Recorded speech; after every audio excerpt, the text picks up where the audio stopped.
Good morning. This is Kellaland on the Go with all you need to know in news and weather as you start your day. Since the beginning of 2023, there has been an officer-involved shooting and a homicide in one neighborhood in Rapid City. The police have made several efforts over the years to combat the issue, including adding a substation, outreach programs, and extra patrols in that area. We want the community to come together and say enough is enough. We want all the good people that are scared to live their life because of the violence that's plaguing this neighborhood to step up to the table with us so we can work together and put an end to the violence. In the last year, the neighborhood Drive and North Maple Avenue has seen 3 deaths from gun violence. We're learning more about a Friday night crash that sent several people to the hospital. Tuesday, the state filed 22 charges against the driver, including vehicular battery, aggravated eluding, and hit and run.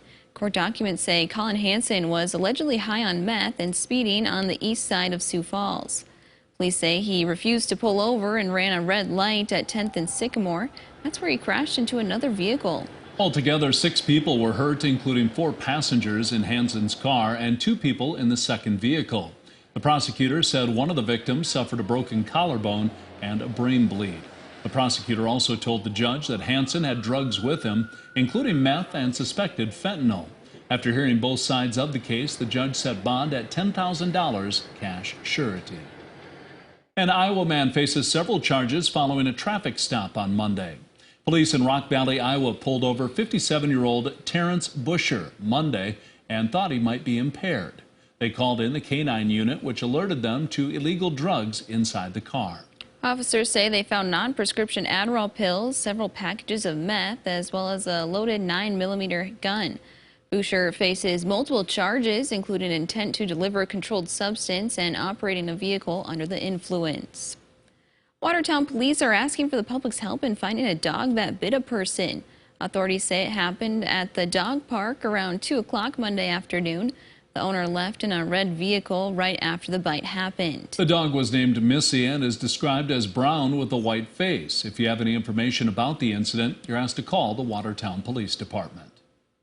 Now let's send it over to meteorologist Brian Carsons for a check of our weather. Good morning, Brian. All right, good morning, guys. Good morning, everybody. We've got a cold front on the move this morning that is creating some blowing snow out there. Let's take a look at what's happening as we have a snapshot of the radar. And you'll see there across southwest Minnesota, definitely looking at some signatures as of the 7 o'clock hour.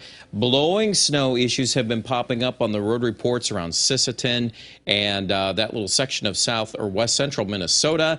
And in addition to that, there's also been snow going on in the far west, a little bit more activity there from Rapid City to Sturgis up into the Black Hills. In fact, the Northern Hills still under a winter storm warning. Don't forget about that. That means several more inches of snow, and really we're in a cycle where we're going to be prone to this again with the next clipper coming in tomorrow and tomorrow night. Peak winds so far this morning have been 30 to 35, although Sisseton's a little stronger. So again, thus the reasons of the blowing snow problems are a little more aggravated there. Sioux Falls, we've hit our high. I think we're going to fall today through the teens, so kind of a chilly afternoon with that wind. We'll have more details on weather in just a few minutes. Thank you, Brian. The Sioux Falls City Council and Minnehaha County Commission held a joint meeting Tuesday night with one thing on the agenda, the approval of a new dog breeding kennel just west of Sioux Falls. The vote between the City Council and the County Commission was unanimous to approve a conditional use permit for the kennel. Now the owners are working on their next phase, construction.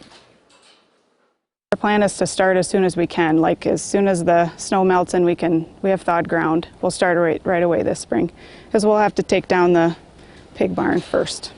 They plan to have up to 20 adult dogs at the kennel. They hope to be up and running in June. Over the past several days, hundreds of dead fish have piled up on the rocks of a Lowhead Dam on the east side of Huron.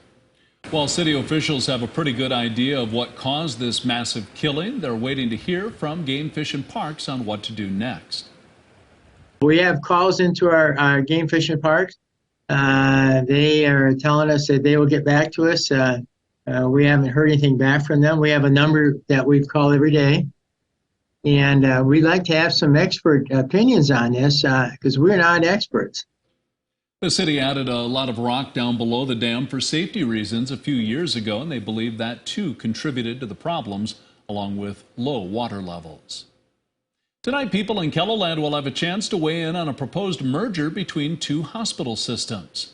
Back in November, Sanford Health and Minnesota-based Fairview Health Services announced their intent to combine. This month, the Minnesota Attorney General has been holding meetings to gather public input.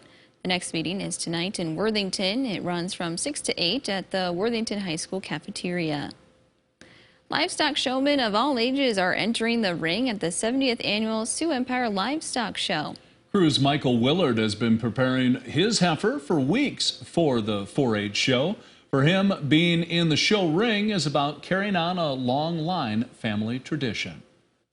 Family's been into showing cattle, and my dad one day just had a cow and he's like, time for your turn, and did it, and it's fun, great. Willard is one of 1,000 showmen who will be entering the ring throughout the rest of this week and into the weekend. That's a look at some of our top stories. Now let's get one last look at your weather with meteorologist Brian Karstens. Brian? Okay, a number of weather stories to pay attention to. It's cooling down in the northeast this morning, falling into the single digits. We've got some wind. It's been at least 20 to 35, so some blowing snow pockets in the northeast especially. We also have snow ongoing in the northern Black Hills and extending out to Rapid City. Temperatures, though, at least in Rapid today, should recover into the 30s. I think Sioux Falls goes the other direction. We'll probably fall through the teens this afternoon. I'm hopeful we'll stay above zero tonight in Sioux Falls, but it's going to feel pretty chilly in the morning, no question there. Still could see a little snow on radar in the far west this evening. Notice our picture in contrast tomorrow morning. You've got your cold in the east, a little milder trend in the west. Here comes the next warm front. Now that's going to really boost our temperature in the afternoon. Rapid City, we're going to get in the 40s. Pierre, I don't think it'll be too far behind. It'll be in the 30s, probably mid to upper 30s. Sioux Falls, well, be careful on how you interpret the weather tomorrow. You got to look at the internals, the hour by hour. This is a big deal because it could be in the mid-teens, early to mid-afternoon. And then you think, well, we're getting into the evening, it's going to cool down. Not so fast. This is a case where the weather's going to go in reverse. It's going to start to get windy. The temperature's going to rise. We're going to get above freezing. We're going to have kind of a messy mix, probably more snow than rain. But keep in mind, temperatures will, I think Sioux Falls will get above freezing and will stay there most of Thursday night and Friday morning. So that's an interesting concoction because you've got strong wind that's going to try to blow around pre-existing snow, but then you're going to have whatever's falling on radar. That's going to be pushing sideways with the wind. And then the amounts, not terribly heavy. So, you know, whatever kind of headlines we get to just account for that, I would guess at this point there'll be some advisories, but we'll wait and see on that. A lot of that will shut down as we get into Friday morning. Now, the thinking at Friday morning, though, the wind is still blowing around. Here comes the cold. This is the cold front, the Arctic cold front. So the temperature really drops into Friday night. Then we got this low right there. That's a system that will likely produce a narrow, compact swath of snow. Somewhere through southern South Dakota, northern Nebraska would be my highlight target.